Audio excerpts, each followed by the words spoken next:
We ready to see it now. Take two, well up! In order for a man to know where he's going, he must first know where he's been, respecting his past, honoring his present, thus creating his future. Genesis. What's up, guys, and welcome back to another episode here on my channel. And today we're having a little bit of story time.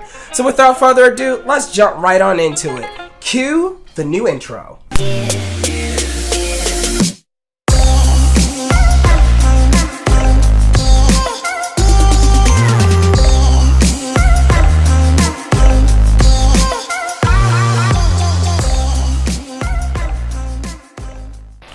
What's up, guys, and welcome back. So today we are having a little bit of story time, as I said in the beginning. Today we are talking about how I actually got my start into the industry.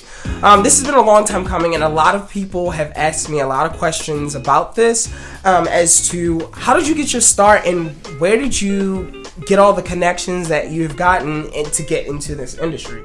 So I kind of want to go back to the beginning as to where I started from. It all started back to when I was a kid. My dad used to always carry around a video camera, and he used to always film a lot of different events, weddings, or family reunions, and just always taking pictures. And I was completely fascinated by this, and I was super excited that he had like this old camera with the videotape on it. And I was super excited to like touch it and look at it and just understand what a camera actually does. And he kind of inspired me, you know, growing up as a kid, to want to do this one day, or want to be able to film people and have fun actually with the camera. My passion died out a little bit going into my teenage years. I kind of got more so interested in like writing books and novels and things of that nature, and I wasn't really interested in being behind the camera, or anything to do with the camera for that matter. I was more so thinking about doing journalism. I was super excited about, you know, going in, writing articles and doing a magazine and just all of these different types of things. Photography and film is my passion. Writing is something that will never go away, and to this day, I want to become a screenwriter. If that's my ultimate goal at the end of my career, is to become a screenwriter and or producer, or one or the other. But I think that in that time, like, I grew to learn the camera and I loved it.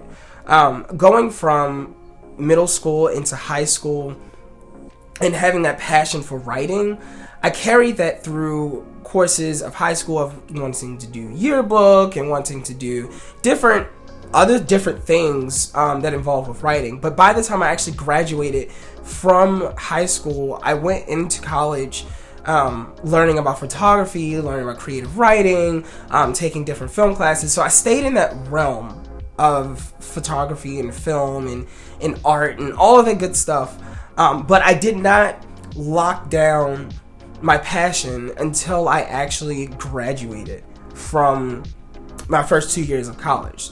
So starting out in college, I went to a two-year college, junior college as some people call it. I went there to take like a general studies course general studies degree course, and I just earned my degree in that. But I wanted to like feel around in those different areas of film and writing and photography and just see where my interests lie. So my interest for photography and everything carried over when I got an internship in Washington, D.C. after I graduated from my junior college. Once I graduated from there, I took an internship in public relations because that's what I wanted to transfer to Towson University. I actually went into Towson trying to learn public relations, and I did that for the first semester, and just this niche just kept burning within me. I know that sounds weird, but it just kept burning within me that I wanted to do film. I kept seeing the film department. Throughout my internship, I did a couple of different editing seminars with different people in the public relations company. That passion just grew over time. So by the time of spring in my next semester, I made the final decision. I said I was going to switch to film, and that's what I did. And I have never regretted that decision since. From then, it has been nothing but a rolling ball of just excitement and just something new and something fresh every day. I wanted to do something that I could be creative in. I felt like journalism for me was too structured. There wasn't any room for creativity. I had a professor, she would literally 86 every article that I used to write, and she would claim that it had so much fluff. She would say, oh, it's fluff in it, get rid of it. No, we can't use that for the article, we can't use that for the newspaper. Imagine reading a newspaper, you can't use that. With her telling me that, and with that being said, I made that conscious decision to switch because I wanted to be creative. I wanted to be that fluff writer. I wanted to add details. I wanted to add passion. I wanted to add fictional characters. I wanted to be in different worlds. I did not want to work in an area of truth, to be, for lack of better words. I did not want to work in a world where you had to say all of the facts and all the details. I wanted people to imagine. I wanted people to think creatively and imagine the world that's going on in my head. I made the switch, and from that point, I learned so much in the film industry, and I have made so many strides in the film industry, and it's just scratching the surface. So leaving Towson University, I immediately did not go into film. I started working in a retail printing place, and just doing brochures and printing business cards and all that good stuff. Until today, that is still my part-time job, but film is my passion. I knew that film was going to come back to me. So at one point after I left, I think it was my my second printing job, I had decided that this is it. This is the time, and I need to get into this industry, and I did. So my first opportunity, my first gig came from my friend Pete. Lord rest his soul. My friend Pete, he had an opportunity that he wanted to do, and he couldn't. So he gave me a call, and he asked me to do the gig for him. And since then, the people that I met on that shoot have literally booked me from that year of 2014 until now. That's how much these relationships matter in this industry. And since then, I've stayed in contact with all my other friends that were in the EMF department at Towson.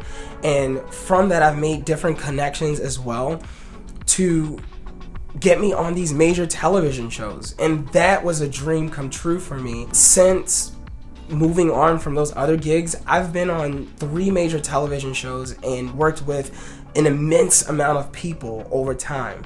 And as I previously stated in some of my other videos, Staff Me Up is a great way to get through the film industry. And again, this is not sponsored, but it is a great way to get through the film industry, and this has helped me so much. I signed up, I paid for it, and it has helped me get a lot of different gigs on a lot of different television shows and a lot of different private shows and different projects. So it's all about you talking to the people that you're working with. It's all about making those connections. It's all about driving yourself to the point of you have to get to the next gig, you have to get to the next level, you have to make it through the industry. You can't just idly sit by and hope that someone will pick you up because of your skills. There's a 1 in a million chance that could happen, and some people out in the world, that does happen to them. But you have to push yourself. You have to keep pushing yourself. I will see you guys in the next video, which will be another vlog on my trip to Indianapolis, also talking about some safety on set. Guys, I will catch you guys in the next video. Thank you so much for joining me here. I will see you guys on the other side. Peace.